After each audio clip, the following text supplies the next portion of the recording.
Monsanto accused of falsifying studies concerning the carcinogenicity of dioxin.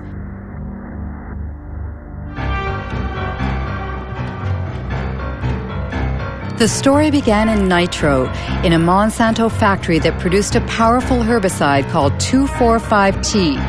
In 1949, an explosion in the factory provoked unexpected side effects. 228 workers developed an extremely disfiguring illness called chloracne. It's caused by dioxin, which is a highly toxic byproduct of 2,4,5-T.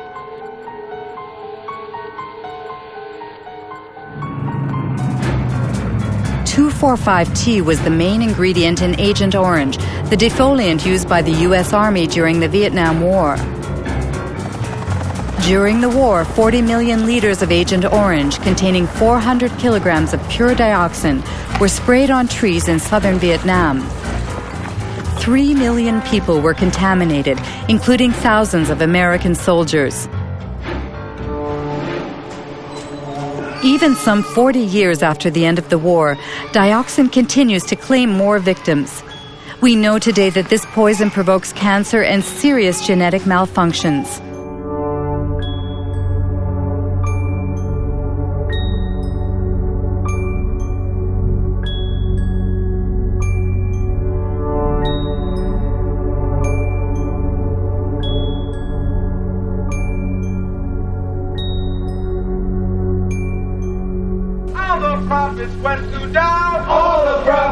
In 1978, while American Vietnam veterans were suing the makers of Agent Orange, Monsanto sponsored studies on the long-term effects of dioxin.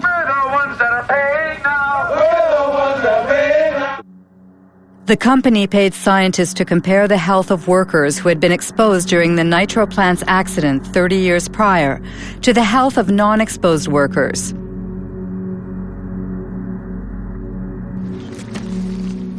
There are two experts on the subject. William Sanjour, who led the Toxic Waste Division of the Environmental Protection Agency, and Gerson Smoger, a lawyer who represents Vietnam veterans. In 1990, Dr. Kate Jenkins, a colleague of mine at EPA, wrote a memorandum pointing out that allegations had been made that those studies, some of those studies that Monsanto had conducted were flawed. And if they were done correctly, would have reached just the opposite result of that Monsanto had. The Monsanto studies showed that dioxin was not a human carcinogen. That means they had the data first, and then they manipulated how they were going to look at that data to come up with the conclusion they want. It's absolutely, you never do a study that way. Never. And they did it absolutely wrong, and they achieved what they wanted. And it came out later that there were people that had cancer that in one of the two studies were listed as being exposed to dioxin. And the same 5 people in another study were listed as not being exposed. When you put all these cancers into the unexposed, then it looked like the unexposed people were getting as much cancer as the exposed. And they said, look, there's no difference. See, they're the same. So then thousands of veterans were disallowed benefits because of exposure to Agent Orange. So all policy was affected by those studies for 7 to 9 years in this country. Being a good scientist and a good EPA employee, and someone, by the way, who was quite fearless, Kate Jenkins wrote a memorandum to the EPA Science Advisory Board asking them to review these 2 studies to see if they were correctly done. The fact is, there was no investigation of Monsanto. It didn't exist. Nobody investigated those studies. Nobody, period. What they investigated was Kate Jenkins, the whistleblower. They made her life a hell. They harassed her. They changed her jobs. They persecuted the poor woman. If you think of Monsanto today, they are telling that their GMOs, for instance, are sound and safe. Do you trust the company? I wouldn't believe the word that company says. Nothing. I might trust some independent source who investigated their claims, depending on who that independent source was and how good they are and how independent they are. Precisely. In order to prove the safety of Roundup-ready soybeans, Monsanto carried out a study which was published in 1996 in a well-respected scientific journal. The study was supposed to assess the effects of GM soybeans on animal health, specifically on rats. This study was thoroughly reviewed by both a Danish scientist, now deceased, and the Norwegian specialist Ian Prime. I'm afraid to say, value this study very poorly indeed. It's very disappointing, very disappointing. Especially because this paper sort of served as a basis for the whole principle of substantial equivalence.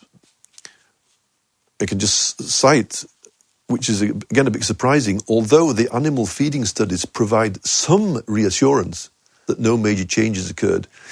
Now, some reassurance, now that's not good enough. I want 100% reassurance, not just some reassurance.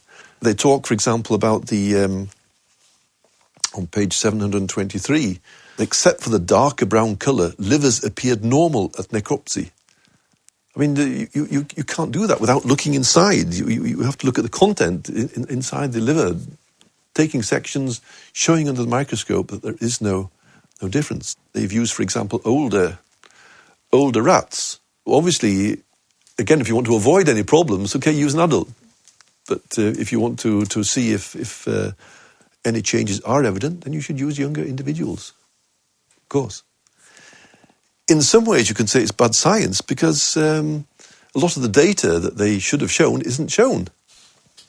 Did you try, for instance, to get access to the raw data? I didn't. A colleague of mine did, and spent quite a frustrating length of time going through different offices and so on. But finally, the answer was the answer was no. If there was nothing to hide, then there should be no problem. You should be willing to distribute your material for anybody to do work on. And when you keep it tight, then you suspect that there's why is this the case? One thing is sure. Thanks to this limited study, Monsanto's GMOs have inundated the world, principally in North and South America, Asia, and Australia. After only 10 years, transgenic crops now cover 250 million acres. 70% are Roundup resistant, and 30% have been genetically modified to produce an insecticide called Bt.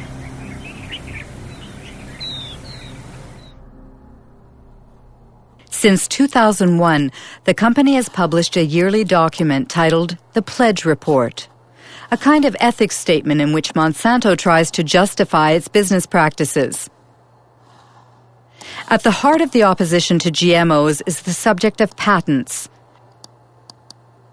This is what Monsanto calls their intellectual property, which are supposed to protect their investment.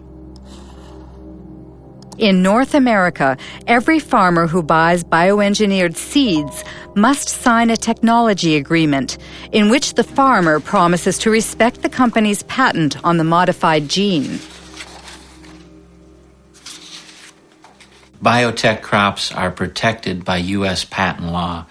And so I may not in any way save seed to replant the following year. It's something that is a protection for Monsanto, for biotech companies, because they literally invest millions and millions of dollars to produce this new technology. And how can Monsanto know that someone, for instance, replant harvested seeds?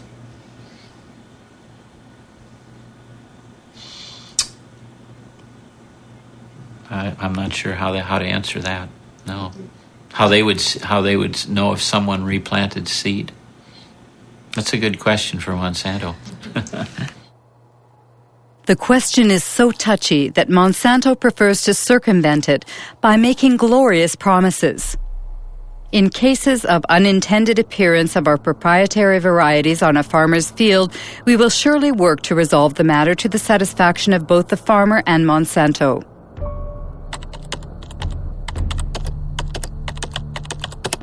The reality seems much less idyllic. The Center for Food Safety